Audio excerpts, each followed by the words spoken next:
Iniciei agora a gravação da reunião da WebConf, então depois que eu tiver a gravação, eu já disponibilizo ela no Moodle.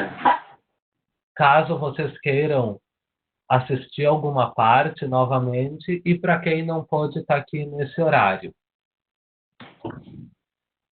Pessoal, a minha sugestão é para vocês deixarem o som desabilitado. Caso vocês queiram falar alguma coisa, fazer alguma observação ou perguntar alguma coisa, aí sim habilitem o som. Mas se vocês não forem falar, deixem o som desabilitado, senão acaba dando eco, um pouco de eco. E pode ficar um pouco chato para alguns ouvirem o som, a minha voz falando, ou pode não entender muito bem o que eu estou falando. Bom, primeiramente, dando um overview para vocês, as aulas presenciais estão suspensas por causa da pandemia do coronavírus. Então, agora, durante essa pandemia, nós vamos fazer as aulas à distância, no modelo online, utilizando principalmente as funcionalidades do Moodle. Após passar essa pandemia, todo esse problema do coronavírus, aí sim a gente volta para as nossas aulas presenciais. Por isso, a gente vai precisar se adaptar a essa modalidade à distância. E isso vai ser um desafio tanto para mim como para vocês. Porque a gente está acostumado a ter aulas presenciais, a ter uma interação presencial. Então, acaba mudando bastante. Por isso que eu peço a colaboração de vocês para a gente fazer o melhor possível. Sempre que vocês tiverem dúvidas, perguntem, coloquem no fórum do Moodle dúvidas, me mandem por e-mail.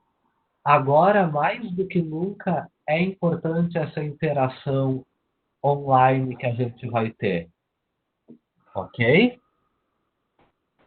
Eu fiz um videozinho bem curto no Moodle, ele deve estar com 5 minutos, falando um pouco desse assunto sobre as aulas online, o que muda principalmente nessa migração do presencial para o online.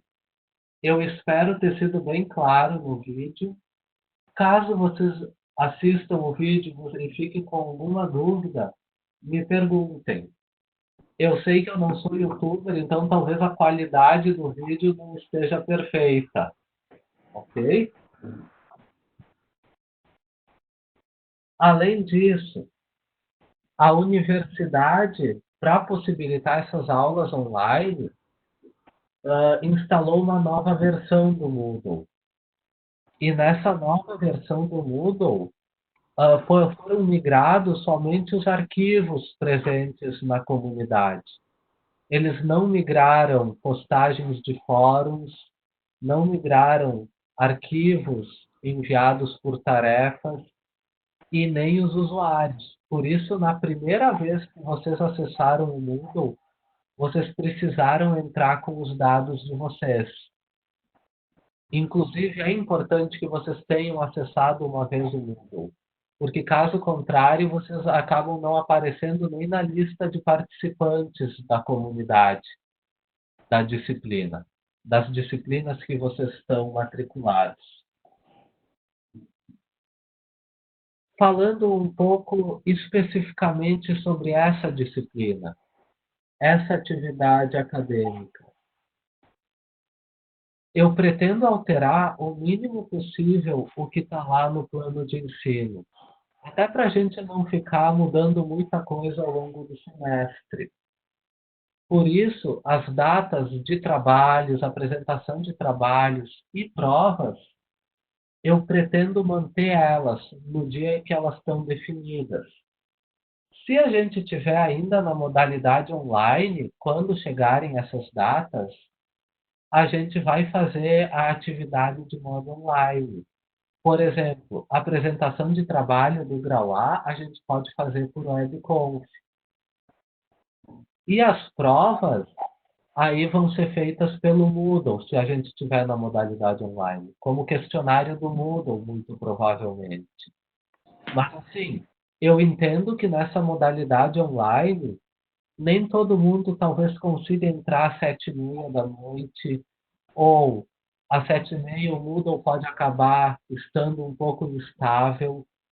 Então, a questão é, se a gente tiver que fazer uma prova online, por exemplo, eu vou dar bem mais tempo para vocês fazerem a prova online, até para não ter nenhum problema de conexão, de acesso ao Moodle, certo?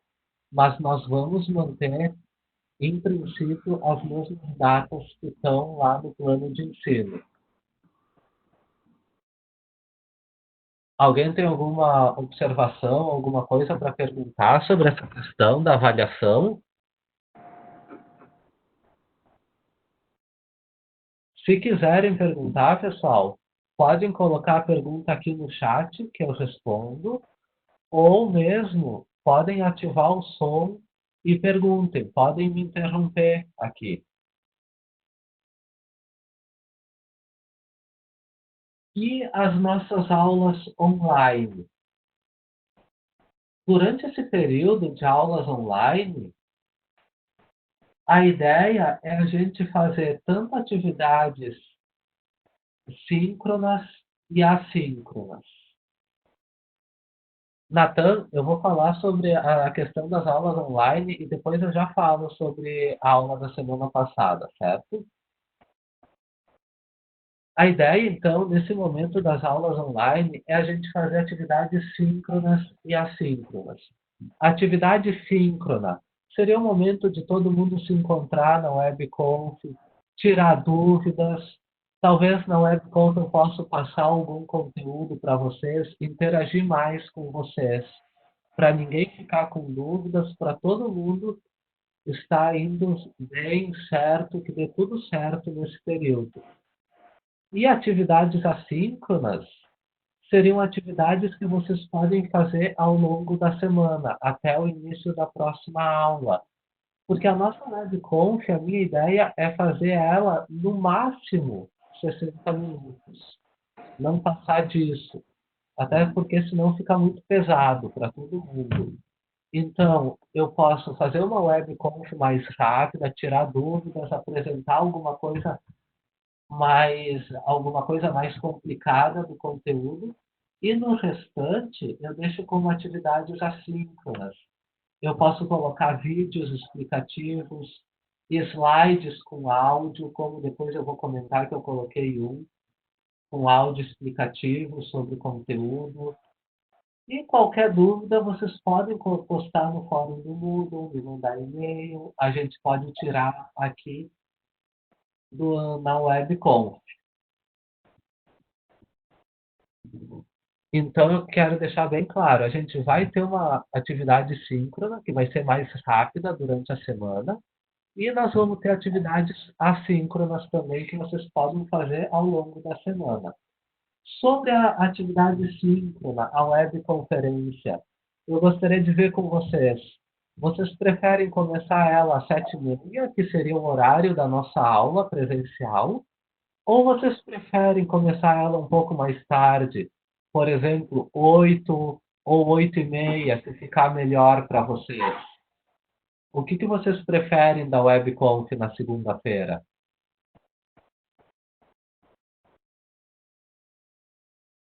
7h30? Ok, sem problema nenhum. A gente faz às 7h30, então. Beleza. Nathan, sobre a aula que vocês perderam na semana passada, essa dúvida, né? A universidade ainda não divulgou nada sobre isso. A aula da semana passada foi suspensa. Então, a gente tem duas possibilidades para isso. Ou recupera com alguma atividade, ou a universidade cancela mesmo a aula da semana passada e o semestre em redes 2 ficaria com 18 aulas. Como a universidade ainda não divulgou nenhuma posição, a gente vai precisar esperar eles divulgarem, ver o que eles vão decidir que acham melhor fazer. Então, por enquanto, Considerem que a nossa última aula foi há 15 dias atrás, a segunda aula do semestre. Assim que eu tiver uma posição sobre o que aconteceu com a aula da semana passada, eu aviso vocês. Eu posto no fórum do Moodle, eu vou falar na webconferência também, mas no momento a gente precisa aguardar. Certo, pessoal?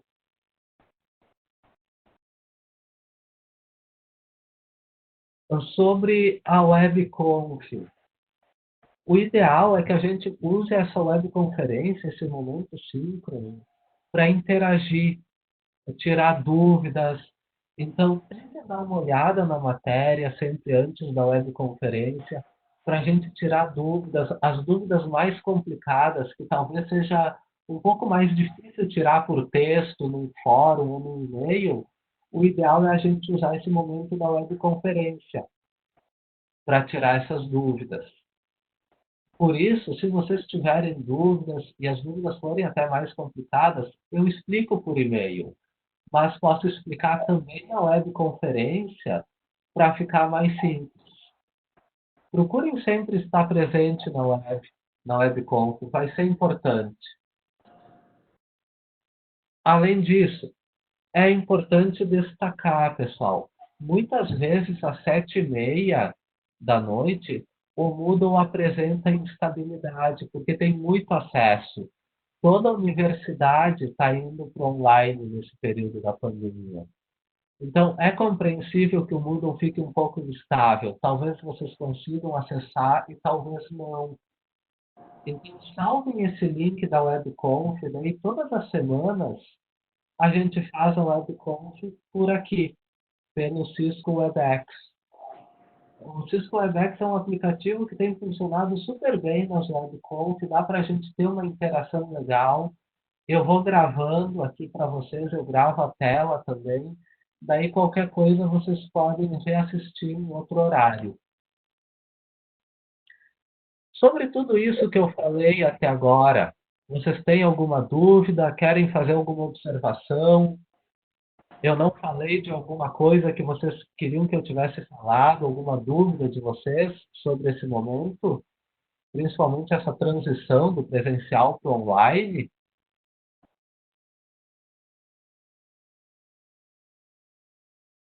Tá tranquilo, pessoal?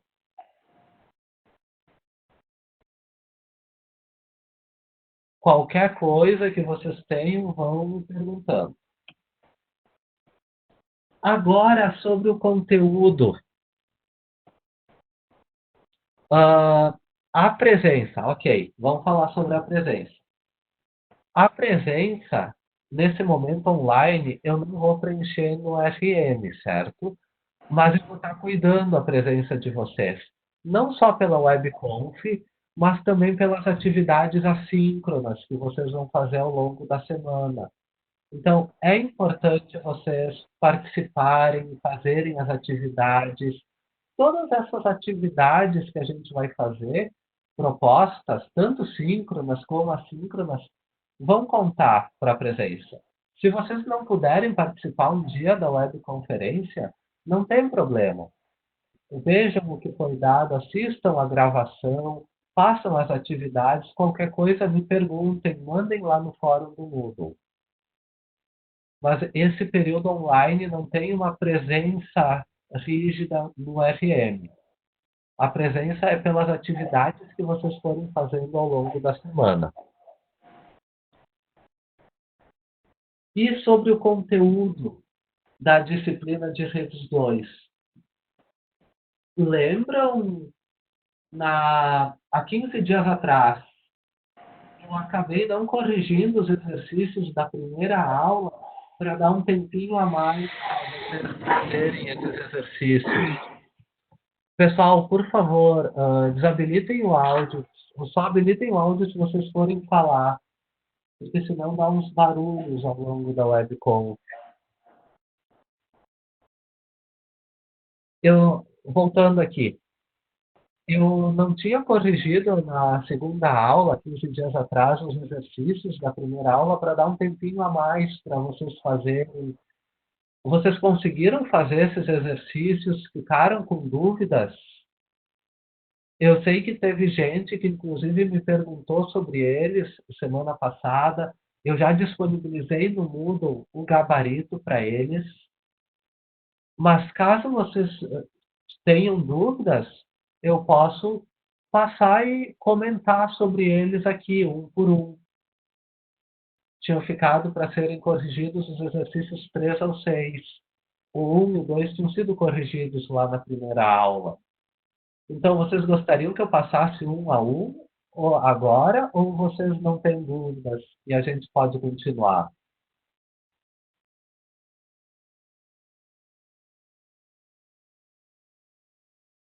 Se tiverem alguma dúvida, pode me perguntar. Quiserem perguntar por áudio, que fica mais rápido do que digitar no chat também, tranquilo, pessoal. Vocês preferem que eu corrija ele um a um, ou que eu fale só, ou que eu só fale se vocês tiverem dúvidas? Vocês conseguiram fazer ele? Vocês conseguiram fazer eles tudo certo? Olharam o gabarito no Moodle? Tranquilo?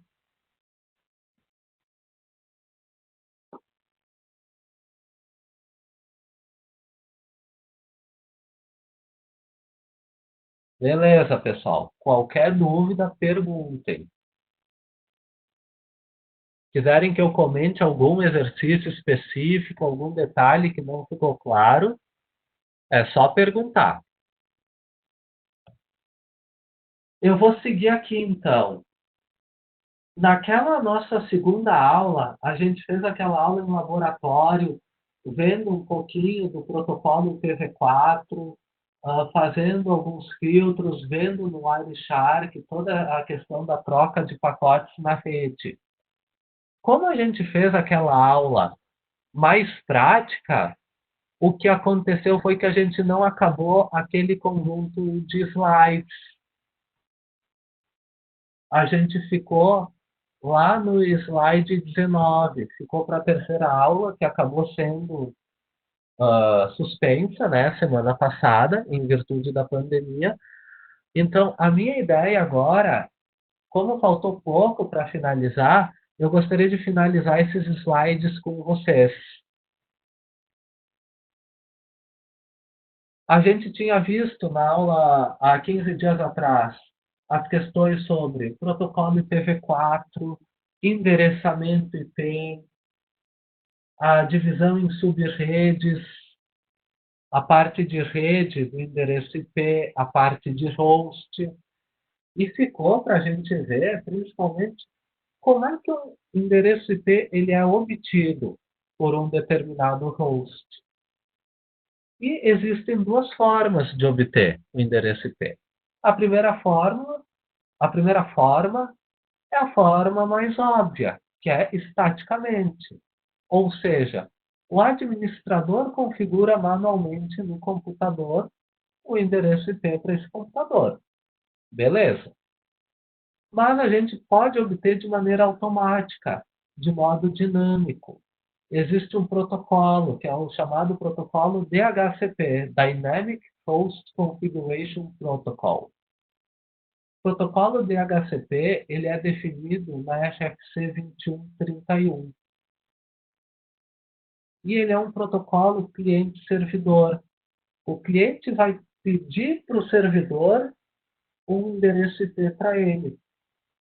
Além disso, o servidor informa também outros parâmetros de rede para o cliente, como a máscara de subrede, o endereço do gateway padrão, o que a gente chama de default gateway, que é o primeiro gateway na rede para sair daquela rede local e ir, por exemplo, para a internet. No slide seguinte, a gente tem essa interação entre o cliente que quer se conectar na rede e o servidor de HCP. Basicamente, esse cliente chega e ele vai enviar uma mensagem com o endereço IP de broadcast na porta 67, que é a porta que o servidor de HCP está escutando. Ele envia essa mensagem de HCP Discover. para verificar se existe algum servidor de HCP naquela rede. O servidor de HCP vai receber essa mensagem.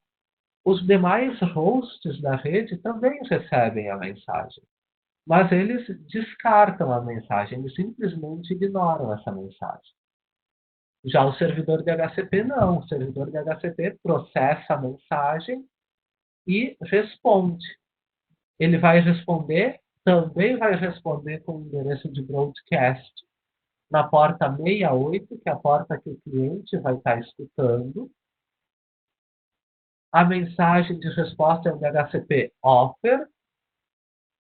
E daí o servidor de HCP vai dizer assim nessa mensagem de oferta de HCP. Ó, eu tenho tal endereço IP que eu posso te oferecer para te utilizar. O cliente recebe essa oferta do DHCP e ele vai processar. Se ele aceitar os parâmetros, o endereço IP que o servidor DHCP está oferecendo para ele, ele envia um DHCP request para o servidor DHCP. Ele vai enviar ainda com o endereço de broadcast, ou seja, todo mundo na rede recebe, mas os hosts normais ignoram, descartam a mensagem, só quem processa é o servidor DHCP. E aí o servidor DHCP, recebendo esse DHCP request, ele manda um DHCP ACK, uma confirmação dizendo, ok, cliente, tu pode usar esse endereço IP. E aí sim, o cliente consegue utilizar, começa a utilizar esse endereço IP. Então, através do protocolo de HCP, é possível configurar de maneira dinâmica, de maneira transparente para o usuário, o endereço IP do computador e os parâmetros de rede, como a máscara de subrede e o endereço do gateway padrão daquela rede. Além disso, eu tinha colocado nesse conjunto de slides uma breve explicação sobre o encapsulamento de dados. Professor, tem uma dúvida. Oi, pode falar. No slide anterior ali, uma dúvida pessoal, seria tipo assim, por exemplo, que situação que ocorreria caso tivesse 2 servidores de DHCP numa mesma rede? Poderia dar conflito? Assim, não é que vai dar conflito. O que acontece é que quando o cliente mandar essa primeira mensagem, o DHCP Discover, os 2 servidores de DHCP vão responder com a oferta, com esse DHCP Offer. Sim. E aí o cliente vai escolher. Ele vai querer o endereço oferecido pelo primeiro servidor ou o endereço oferecido pelo segundo. Ele vai escolher de quem ele aceita a oferta e ele manda o DHCP request para aquele servidor que ele aceitou a oferta. Para o outro servidor, ele nem responde. Aí ele não vai mandar pro broadcast, vai mandar direto para aquele servidor. Não, ele acaba mandando por broadcast porque ele ainda não tem as configurações dele de rede. Ele aceitou a oferta, mas ele ainda não pode usar aquelas coisas. Ele só vai poder usar o IP, a máscara de subrede, as coisas que o servidor ofertou, depois do ACK. Depois da confirmação. Obrigado.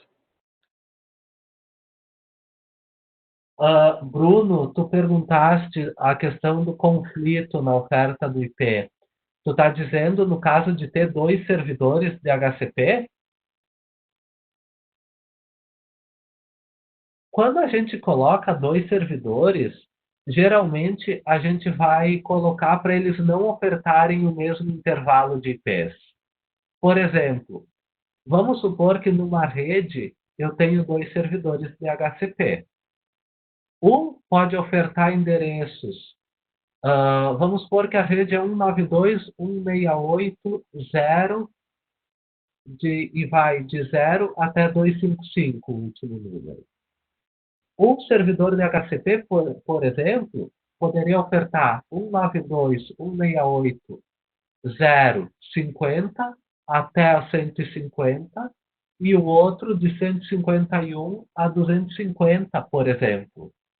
Então, isso vai do administrador, mas é importante que os servidores de HCP não tenham o mesmo intervalo de IPs para ofertar, para não dar conflitos. Poderia ter dois, por exemplo, para backup. Se o primeiro falhar, se o primeiro servidor cai, o segundo vai estar lá para atender. É uma hipótese, para aumentar a disponibilidade. É, mais um cenário atípico. É para considerar questões de falha, por exemplo. Ok, pessoal? Ficou claro? Beleza. Depois dessa questão do DHCP, eu coloquei nos slides um pouquinho sobre o encapsulamento.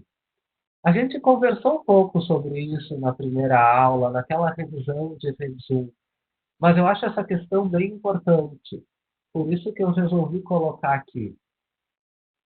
No modelo TCP/IP, nós temos 4 camadas, começando de cima para baixo: aplicação, transporte, rede e enlace.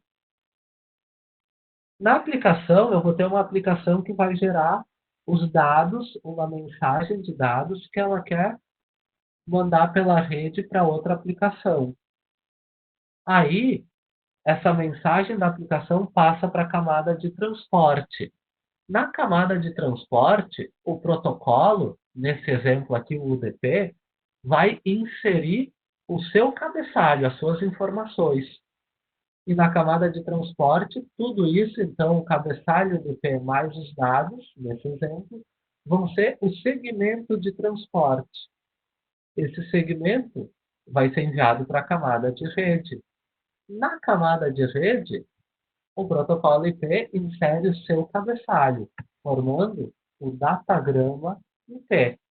Basicamente, ele encapsula o segmento de transporte, adicionando o seu cabeçalho IP.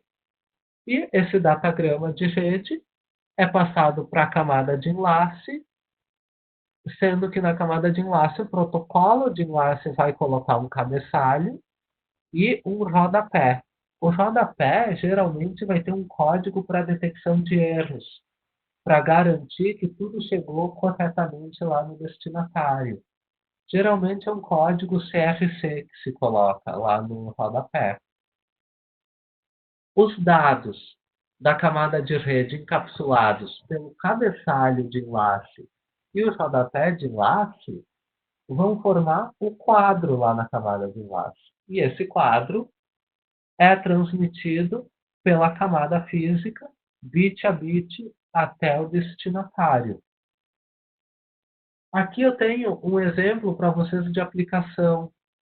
Por exemplo, uma consulta DNS. Vocês estudaram mais a fundo o DNS lá em Redes 1. Aqui é mais para vocês se lembrarem os conceitos principais.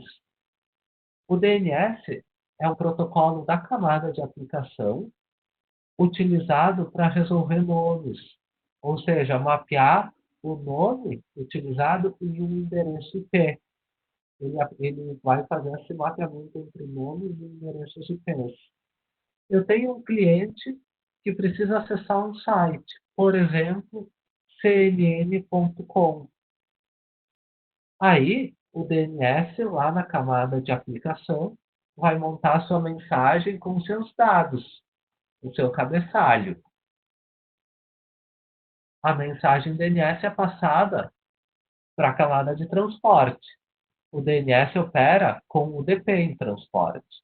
Então, o protocolo UDP vai acrescentar o seu cabeçalho à mensagem DNS, fazendo com que lá na camada de transporte a gente tenha um segmento de transporte.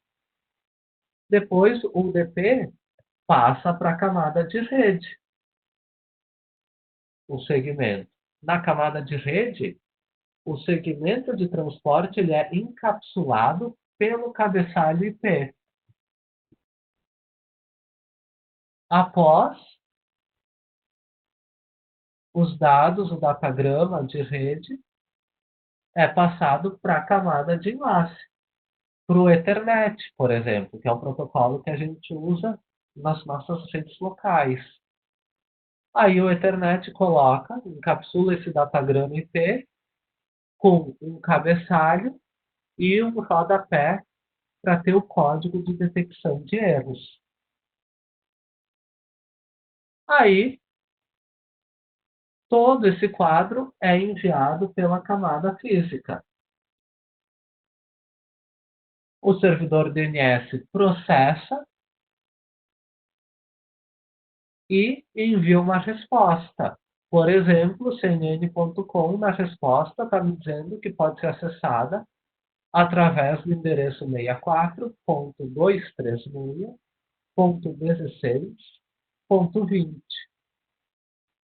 Ele manda essa resposta para o cliente, a mensagem DNS vai estar encapsulada pelo cabeçalho do UDP.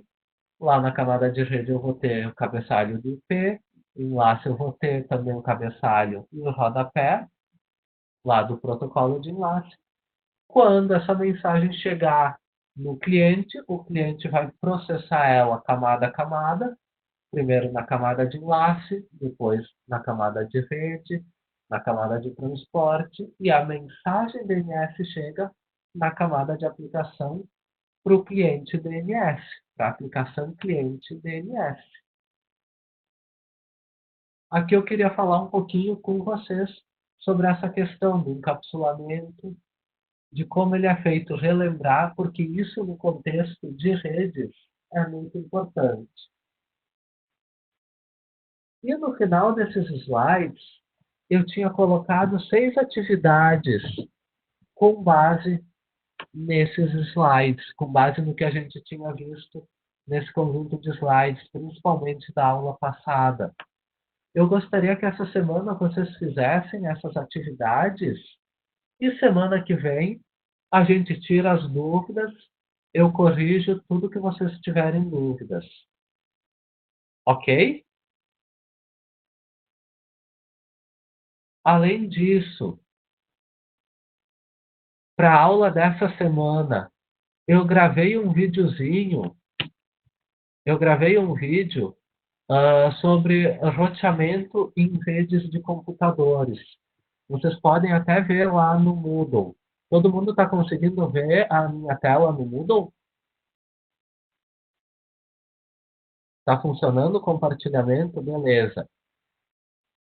Eu gravei aqui slides com áudio explicativo sobre roteamento, que é o objetivo principal dessa aula. Então, eu gostaria que vocês assistissem, ouvissem os slides, assistissem a explicação. Embaixo eu coloquei só os slides mesmo, caso vocês queiram olhar antes os slides só. E caso vocês tenham alguma dúvida, eu gostaria que vocês ou postassem aqui no fórum do Moodle. É importante postar no fórum do Moodle para ter uma interação de vocês com o restante dos colegas e comigo, ou se preferirem me mandar um e-mail com dúvidas, mensagem privada pelo Moodle também, está tudo valendo. Mas eu prefiro que vocês postem no fórum do Moodle, porque a dúvida de um de vocês pode ser a dúvida de outros. E com base na minha explicação de roteamento, eu gostaria que vocês fizessem essa atividade, que na verdade é bem simples e vocês vão fazer bem rápido. Mas o que é a atividade? Vocês vão ver lá na minha explicação que um dos pontos que eu vou falar na explicação é sobre o roteamento por vetor de distância.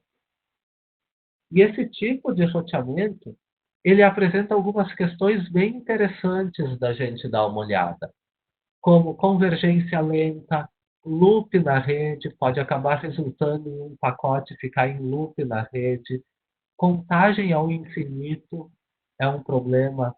Para chegar no melhor caminho, alguns roteadores com vetor de distância podem começar a fazer um custo e esse custo tender ao infinito. Tem a questão do horizonte dividido para tentar resolver alguns dos problemas do vetor de distância. E na minha explicação, vocês vão ver também que eu falo de alguns protocolos. Eu menciono o RIP, OSPF e BGP. Por isso, eu gostaria que vocês completassem um wiki aqui no Moodle sobre roteamento, com informações sobre convergência lenta, loops na rede, essas questões aqui, e, e sobre os protocolos RIP, OSPF e BGP. Mas esse wiki é para vocês fazerem como uma turma, colaborativamente. Se vocês preferirem, uma sugestão é se dividir em grupos e cada grupo abordar um dos temas. Esses temas aqui, aqui em cima, relacionados a vetor de distância, eles são bem diretos. Então, não tem muito conteúdo para pôr. É mais explicar o que isso significa. Sobre os protocolos, vocês podem falar um pouquinho mais sobre os protocolos. Então, essa é a minha sugestão de tarefa principal para a semana. Completar o wiki, mas completar como turma, colaborativamente. Ok? Posso contar com vocês até para concluir até a segunda-feira? Eu acho que é bem legal isso, porque possibilita que todo mundo aprenda em conjunto essas questões. Além disso, caso vocês forem tendo dúvidas, vocês podem ir me perguntando sempre. Fórum do Moodle, e-mail, mensagem privada do Moodle. O meio de comunicação que vocês acharem melhor. Tranquilo, pessoal?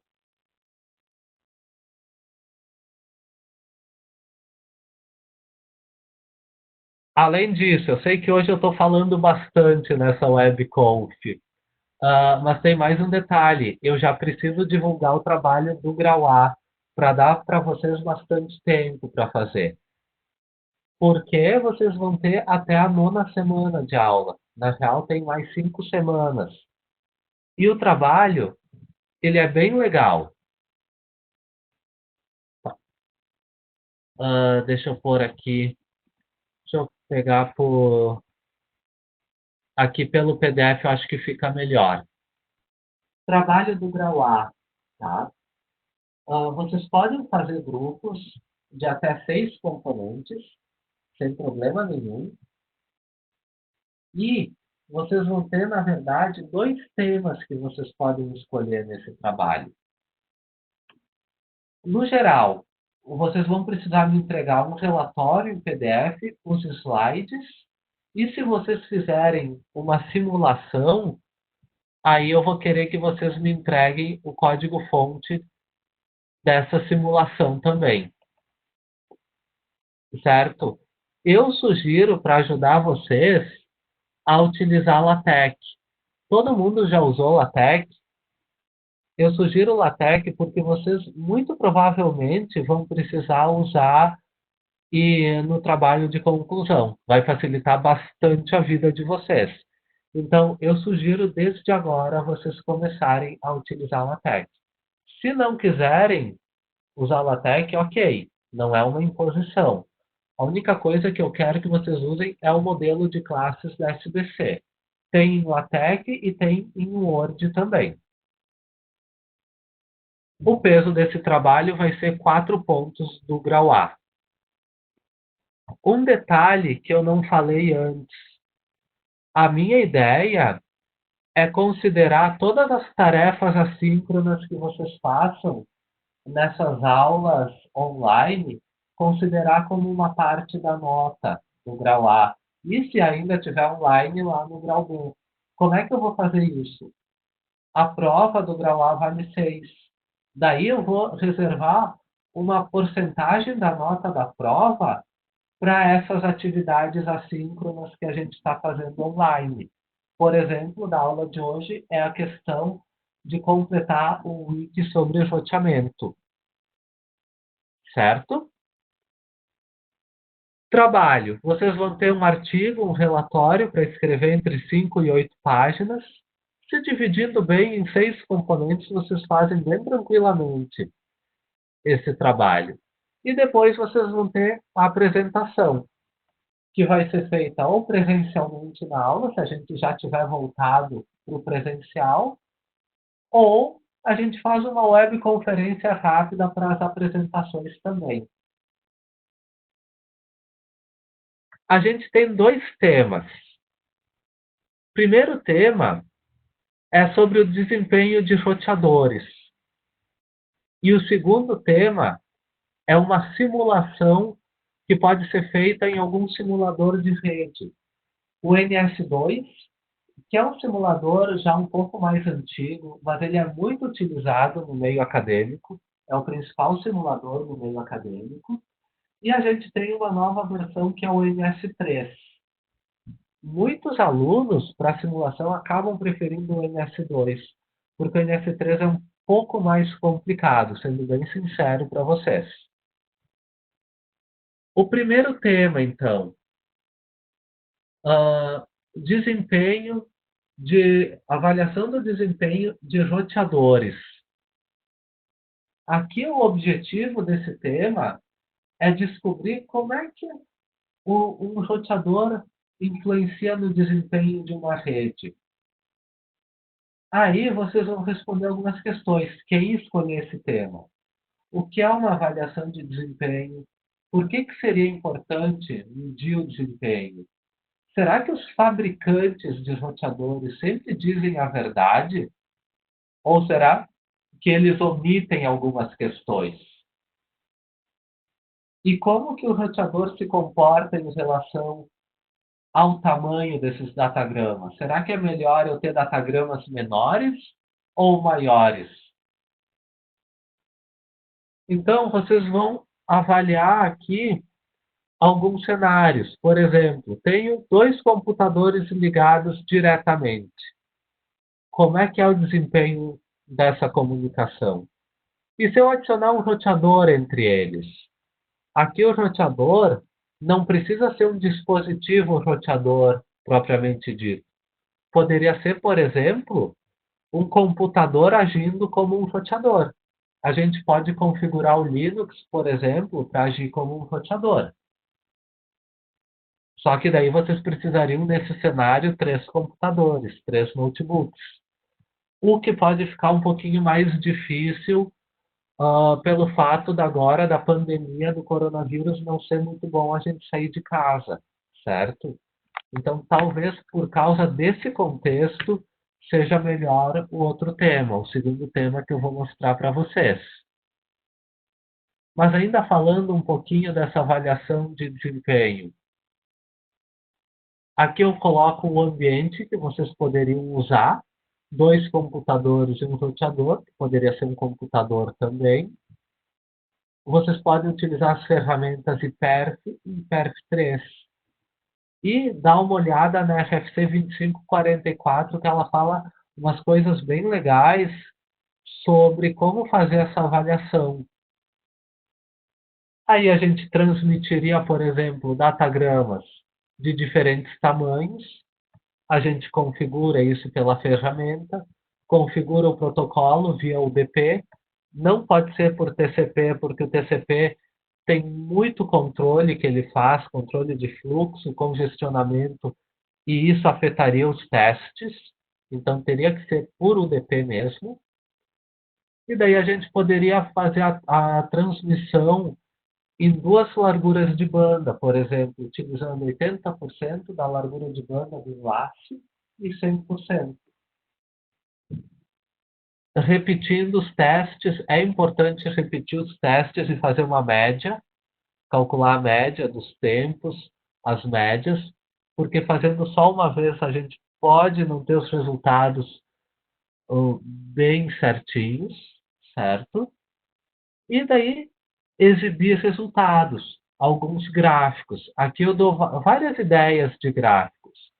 Por exemplo, eixo X eu posso colocar o tamanho do pacote. No eixo Y, quantos pacotes por segundo, de acordo com o tamanho do pacote. Ou, de acordo com o tamanho do pacote, eu consigo uma vazão de quantos bytes por segundo. Ou mesmo qual é a utilização da CPU de acordo com o tamanho do pacote. E dou outras sugestões para vocês. Se vocês quiserem medir outras coisas também, aí vocês estão livres para fazer essa avaliação de desempenho. E o segundo tema aqui seria uma comparação entre dois tipos de roteamento em redes locais, que é o vetor de distância e o estado de enlace, que vocês vão ver naquele videozinho que eu coloquei no Moodle, com a explicação sobre os slides. E a gente pode discutir isso na próxima webconferência também, se vocês acharem necessário. Aí vocês fariam uma simulação no NS2 ou no NS3 com diferentes topologias de rede. Aqui eu estou dando duas topologias para vocês testarem. Após algum tempo na simulação, eu vou ter a falha de alguns enlaces dessas topologias. E daí, com essas falhas, a gente vai ver como o protocolo de roteamento se comporta para determinar como mandar os pacotes lá para o destino. Aqui o T e o R são o transmissor e o receptor. Os nodos intermediários são os roteadores. O transmissor vai transmitir dados para o receptor. E esses dados vão passar por um conjunto de enlaces na rede. Os números aqui nas arestas são o custo dos enlaces para configurar para o protocolo de roteamento. Basicamente, o roteamento está muito associado com o que vocês viram lá em estruturas de dados, de grafos. São problemas relacionados a grafos. A gente vê os roteadores seriam os nodos de um grafo e as arestas do grafo são os enlaces de comunicação entre esses roteadores. Além disso, além dessas duas topologias, quem fizer a simulação, eu gostaria que fizesse com mais uma topologia. Aí eu quero que falem comigo, que me proponham uma outra topologia para vocês fazerem. Certo, pessoal? Mas quem fizer, por exemplo, quem programar a simulação com uma topologia, vai ser muito fácil alterar para as outras topologias. Além disso, daí vocês vão analisar como é que o protocolo se comporta antes de um ou mais enlaces falharem, depois dos enlaces falharem. Aí vocês vão analisar. Uma dica importante, analisar o arquivo de traços da simulação, que lá no arquivo de traços vai ter todos os eventos presentes na simulação. Aqui eu coloco alguns links, por exemplo, para quem preferir utilizar NS2. No Linux, o NS2 já está direto nos repositórios. A gente tem o NaN, que é para visualização da simulação. Aqui eu estou pondo alguns comandos apt-get para instalar pacotes que o NS2 depende. Eu estou colocando também alguma coisa, o NaN, às vezes, baixando o NaN direto do repositório, às vezes ele pode dar problema, principalmente no Ubuntu. Então, eu coloco o que fazer caso dê problema. Eu tenho que remover o NaN, remover com todas as configurações que ele tinha e baixar o arquivo dele, o arquivo fonte. O arquivo a partir do site mesmo. Aqui a gente disponibilizei para vocês, eu coloquei o link para uma wiki do NS2. Cuidem que às vezes essa wiki pode estar fora do ar. Já tiveram vezes que eu acessei e estava no ar e outras vezes estava fora do ar. Documentação sobre o NS2, um tutorial básico sobre o NS2. E eu também coloquei aqui informações para vocês sobre o NS3. Quem resolver fazer essa simulação, aí fica livre para usar o NS2 ou o NS3. E quem resolver fazer uma avaliação de desempenho, aí vai fazer o trabalho, aquele tema de avaliação vai avaliar como o roteador influencia no desempenho da rede. Por fim, eu coloquei alguns critérios que eu vou estar avaliando, independentemente do tema. Claro que se a avaliação, se a apresentação for por webconferência, algumas coisas são um pouco mais complicadas de avaliar. Por exemplo, o tempo de apresentação. O tempo de apresentação eu coloquei entre 7 e 9 minutos para a gente garantir que a gente faria, se a gente tivesse na sala de aula, fazer até as 10h23, para não ter problema. Mas, por exemplo, aqui, dá para mim apresentar, se for por webconf, em 5, 6 minutos, sem problema nenhum. Contanto que vocês apresentem e que todo mundo do grupo fale um pouco na apresentação. Vou avaliar o conhecimento do grupo na apresentação. Vou avaliar os slides que vocês me enviarem, a escrita correta desses slides. Vou avaliar o relatório também que vocês enviarem, se vocês seguiram o template da SDC, se vocês escreveram sem nenhum erro de português, se os slides do relatório, por exemplo, tem início, meio e fim. É importante a gente sempre ter uma introdução no início, uma conclusão no final. Certo, pessoal? Além disso, geralmente, quem participa com observações e perguntas nas apresentações dos outros grupos, eu sempre dou uma nota extra também. Então, eu vou estar avaliando isso também. Ok, pessoal? Alguma dúvida aqui sobre o trabalho do grau A?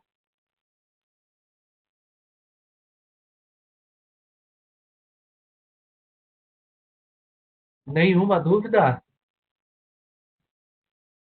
Então, minha dica, se dividam em grupos. Vocês vão ver que os grupos com 6 pessoas, isso é bem fácil, bem rápido de fazer.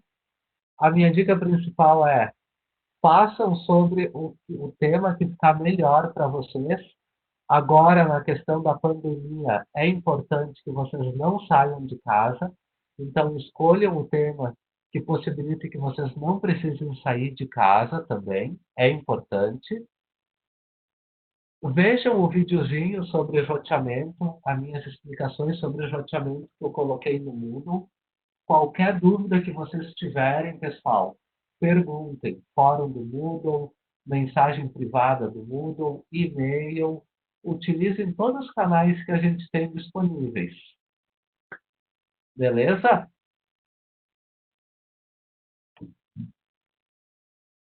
Era isso que eu tinha para falar para vocês hoje. Eu sei que a webconf acabou ficando um pouco demorada, deu uns 55 minutos já de webconf, na real, 53 minutos, mas a gente ficou 15 dias sem aula, então acaba sendo um pouco mais complicado. Tem um pouco mais de informações para passar para vocês. Espero que tenha ficado claro. Qualquer dúvida é só perguntar.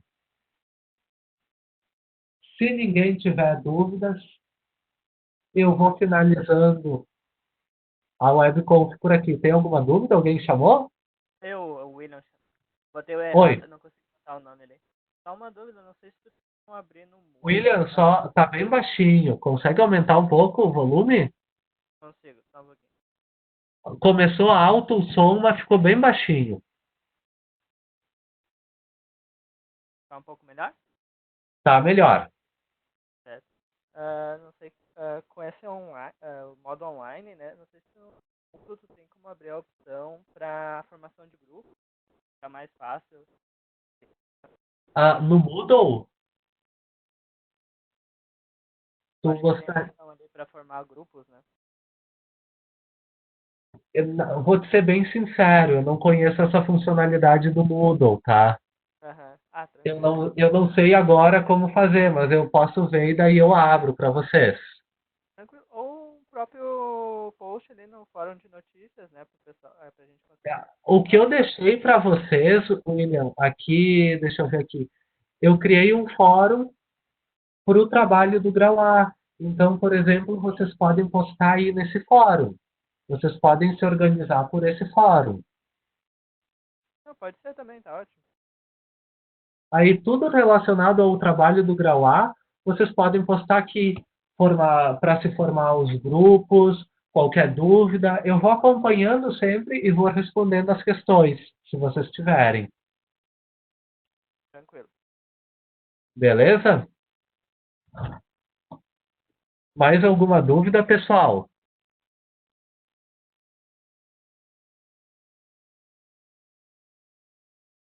Então, se ninguém tem mais nenhuma dúvida, eu vou finalizar a gravação da webconf agora. A webconf vai ficando por aqui. E caso vocês vão tendo dúvidas, é só me perguntar. Inclusive, eu fico mais alguns minutos aqui no Cisco WebEx. Caso surja alguma dúvida, eu já tiro as dúvidas de vocês. Ok? Finalizando.